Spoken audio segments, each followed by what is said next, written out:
Gentlemen, welcome to your last math video of the year. We're going to be taking a look at 11.4 partial sums of arithmetic. So when we talked in the last section about doing sums of a sequence, what we usually saw is we saw something pretty basic. We would see 1 plus 2 plus 3 plus 4, and we would do the sum of the 4 terms. And they were pretty small, the ones that we worked with. Well, what if we had to do from 1 to, let's say, 99? Now, that would kind of take a while to write out 99 terms and then add each one individually. But if you kind of think about what's happening here, and let's get a few more numbers near the end. We have 97, 98, 99. And if you think about how the first term matches up with the last term, and the second term matches up with the second to last term, and so on, you'll notice 1 plus 99 is 100. 2 plus 98 is 100. 3 plus 97 is 100, and so forth. So each of them kind of has a pairing and a match. And I think if there are 2 terms, then the average of each term would be 50. So that's kind of where this formula comes from with the partial sum. If we have kind of a larger finite sum that we have to work with, we can use this formula to figure it out. And that's right here, where we're going to do the number of terms divided by 2 times the quantity of the first term plus the last term. And that will give you the sum of that sequence. So let's just do a couple examples using that formula. We'll start with a basic one, the sum of the first 42 positive integers. So we're going to start with 1, okay, positive integers, keep going from 1 to 42. So the sum of the 42 terms would be 42 divided by n, which is 42. Sorry, divided by 2 times the first term, and then the last, added to the last term. So what we get is 21 times 43, which is 903. So the sum of those first 42 positive integers would be 903. Let's look at a word problem that would use this equation, or this formula. A display of cartons of Dr. Pepper is stacked in 24 rows with 5 cartons in the top row, 6 cartons in the next row, and so on.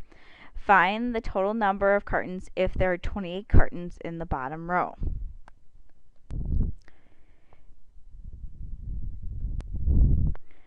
So let's think about the information that we have here. We know that in the top row, or the first row, there are 5 cartons. So that would be ace of 1.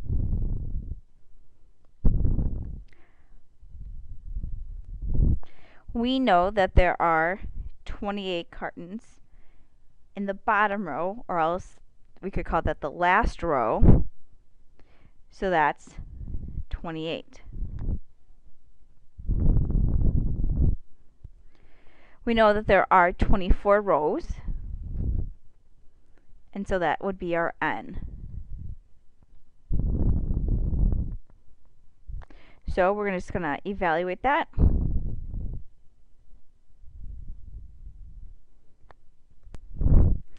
And we get 396 cartons total. Or actually, that would be our our nth term would be 42 actually. So let's change that to 42.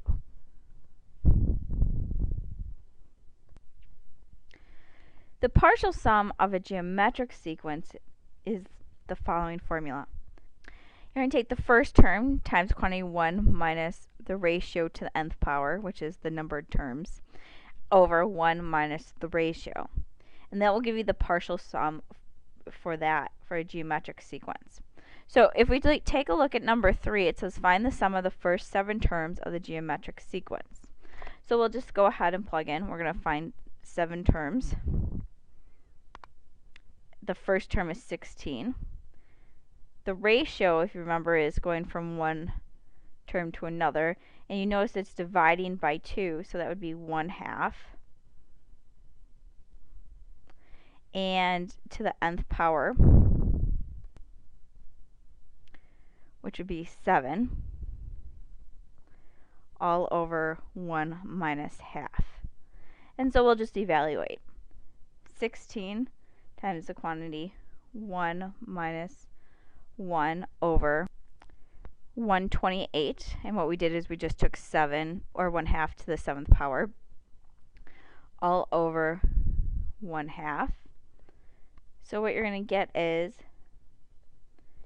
16 times 127 or 128 divided by half, which gives us 127 over 8 divided by 1/2.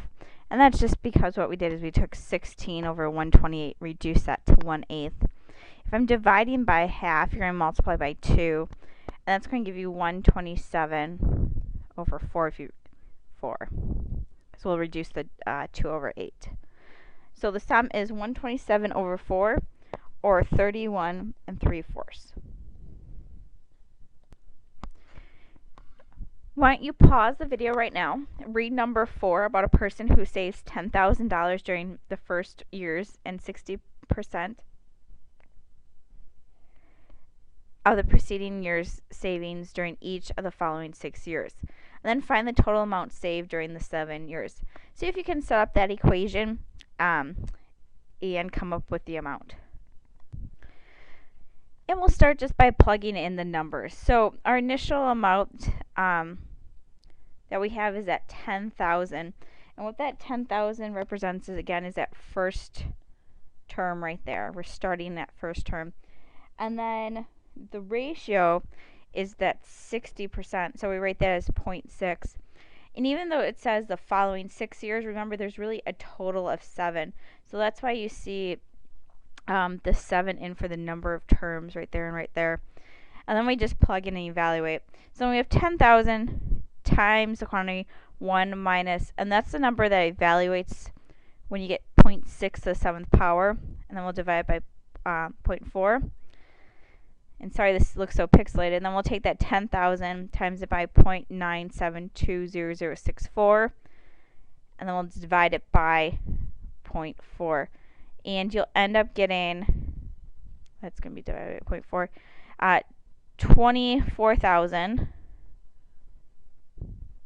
$300.16. And the last little topic that we're going to talk about in this video is the sum of terms of infinite geometric sequences, meaning that if they continue on forever. So I want you to think about this pattern just for a second. If we have half plus 1/4 plus 1/8 plus 1/16, and then that goes on forever. Okay, it has an ending once we figure it out. You'll notice that each one of these is half of it. And because of the pattern, because of just the laws of infinity, it keeps going smaller and smaller, but it's approaching the number 0. So it's not really adding significance to it, but it is still adding it. And what happens is that this number kind of converges to one whole number, because it keeps adding such a small amount. And if that happens, we're going to use this formula right here where we have a sub 1 over 1 minus r. Now, one thing to note, though, is that this happens only when the ratio is less than 1, meaning you're dividing, you're not multiplying. So the numbers are getting infinitely smaller because the ratio is technically dividing. So in number 5, we're going to find the sum of the terms of the geometric sequence 5, 5 halves, 5 fourths, 5 eighths. And right away you can tell that this is geometric because it's dividing by 2 each one, or multiplying by half. So it's a ratio of 1/2, and a sub 1 is 5. So when we kind of see what that number approaches, sorry, this is infinite because that series keeps going on forever, we're going to have 5 over 1 minus r, which is half. And so you're going to get 5 over half. Dividing by half is the same as multiplying by 2. So the sum of that infinite sequence actually would have a sum of 10.